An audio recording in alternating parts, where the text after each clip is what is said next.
Raggedy Ann and Andy, a musical adventure. If you're an animation fan, then you most likely have heard of the story of Richard Williams and his tale of making The Thief and the Cobbler for around 30 years. If you haven't or need more info about it, I recommend checking out the documentary Persistence of Vision. During the time he was making that movie, the only way to finance it was to work on other projects on the side. This ranged from commercials, specials like the 1971 Christmas Carol, and working on the animation for movies like the intros of the Pink Panther films and Who Framed Roger Rabbit, and Raggedy Ann and Andy was one of them. But even if this was considered a side project, did Williams and his crew put in as much heart and effort as The Thief, or did they just toss it aside like an old toy when they were done playing with it? Let's find out! The story.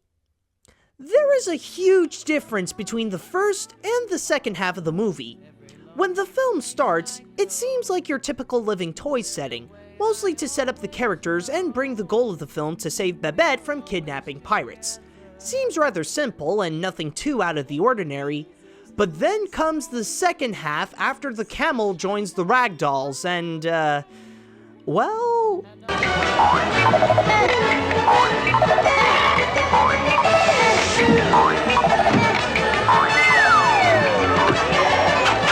Yeah, that's when the movie snapped and decided to go crazy. Now, when it comes to the plot as a whole, this is more of a character-driven story. It's more about the people that Ann and Andy meet rather than the journey, since there's barely a resemblance of a story other than what happened to Babette. Because of this, the structure is just all over the place. It starts out pretty slow and a little dull, and then suddenly, it forgot what it was doing, so it did whatever it wants. Now, some may find this to be very similar to the story of Alice in Wonderland, since that doesn't really have a plot and it's more about meeting strange characters. And it is true in that sense, but what works in Alice is that we know that we're entering a place filled with nonsense. That's what Wonderland is all about. Here, however, we don't know what to expect from a movie based on the Raggedy Ann dolls, especially not this! So, if anything, the weird and wacky tone ends up being more off-putting. But I'm not saying that everything in the writing doesn't work. It still has some emotions that make you feel for the characters, and it doesn't use a lot of cliches to tell its story. So, one thing's for sure, it is pretty unpredictable. Because of the story, or lack of story, the only way you can describe the movie is with anything you wouldn't expect from a Raggedy Ann movie. The animation. Because we have Richard Williams' crew behind it, the one thing we can expect is some high-class animation. Considering this is less about plot and more about characters, this is when the animators can finally step in and truly showcase their talent. And the result is nothing short of fascinating. Both in terms of concept and execution of the characters, every single toy individually is just so amazing to look at and very unique. In terms of design, they really do look like oddball toys with their own functions along with their capabilities and flaws. With the character animation, they fully display what they can do, presenting themselves as much more than just animated characters. This can even apply to Raggedy Ann and Andy themselves, since they really do play with the no-bones ragdoll idea. If there is one good thing I could say about the second half of the movie, it's that, sure, it's completely random, but at least it's really nice to look at, with characters that share the same creativity as the toys. The only difference is that this would be considered much more into the fantasy than the toys would. But it's not to say that it's bad, it's only different. In fact, the scene with the Greedy can actually be considered some of the greatest surrealistic animation.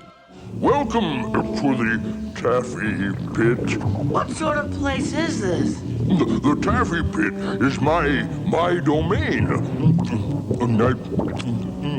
The one funny thing I will say when watching this is that there are a few familiar scenes that the crew would later redo and expand upon for The Thief. But unfortunately, there are a few small flaws to point out. As it is nice to watch, sometimes it can feel like there are too many things happening at once or too many characters acting weird at the same time. Also, I'm not really big on the use of live action when there would be a scene with Marcella. Knowing the crew behind this, it would have worked much better if they made this fully animated and have Marcella be rotoscoped. It would have meant tons of more work, sure, but it would have paid off greatly. But even with that, it still doesn't change the fact that this is arguably one of the most creative pieces of animation you can ever find. The characters.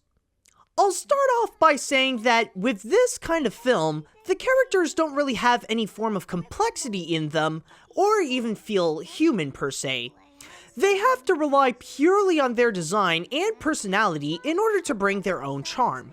And the result is more of a mix. There are a few that do stand out pretty well on their own, including the Captain, Sir Leonard the Loony Knight, and King Cuckoo, thanks to their over-the-top personality and unusually creative design.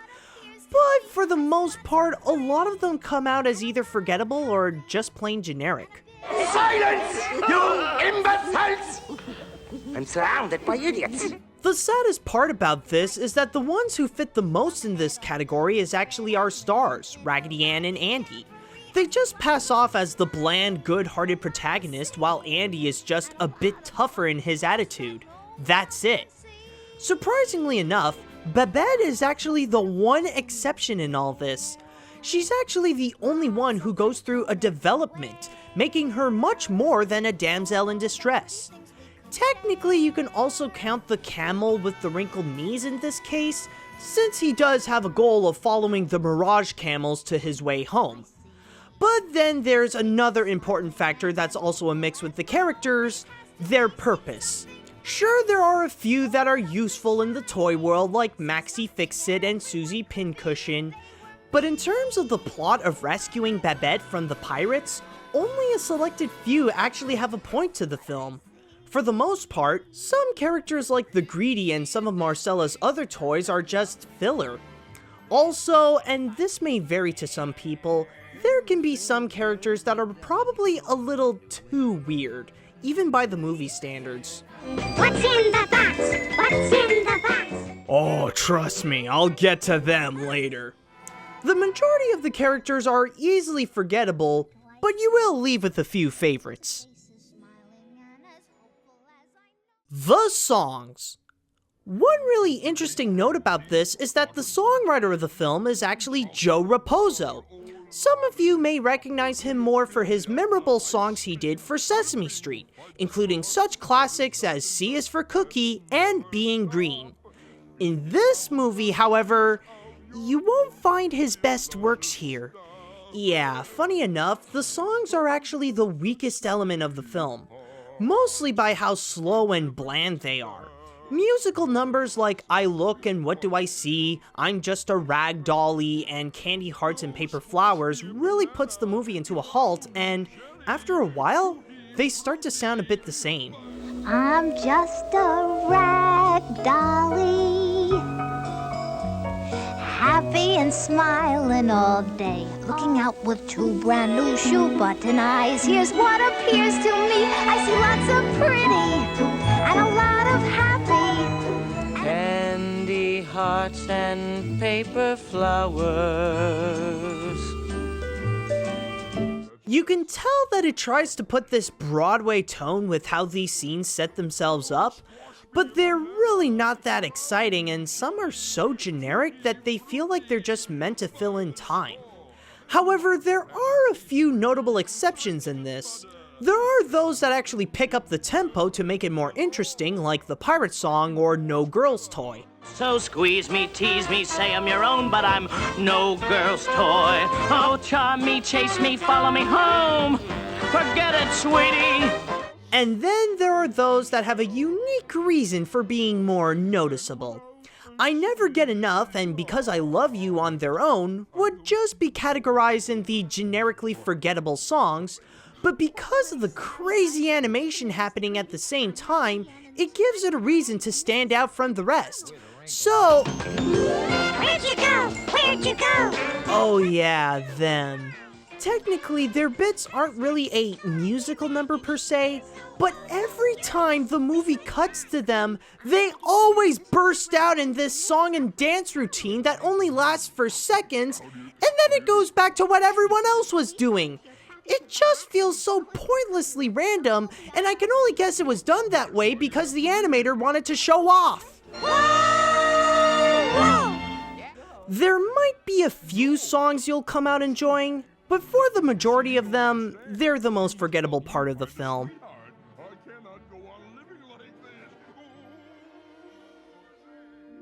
Out of all the animated features I've seen, Raggedy Ann and Andy: A Musical Adventure is probably the weirdest. With its over-the-top surreal animation, and by giving up on the story halfway through to go nuts, it makes it stand out from all the animated films to deliver something that you can't get anywhere else.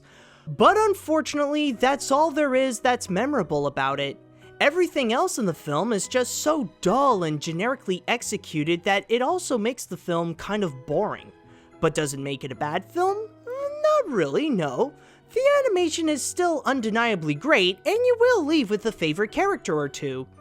My recommendation would be, if you really like those surreal films that don't have much of a plot like Alice in Wonderland or Yellow Submarine, then this is worth checking out. It won't be as good as those films, but it'll still be worth it for that unique experience. Maybe it's not the best of Richard Williams' works, but it's rather interesting as a side project for what would have been something bigger and better.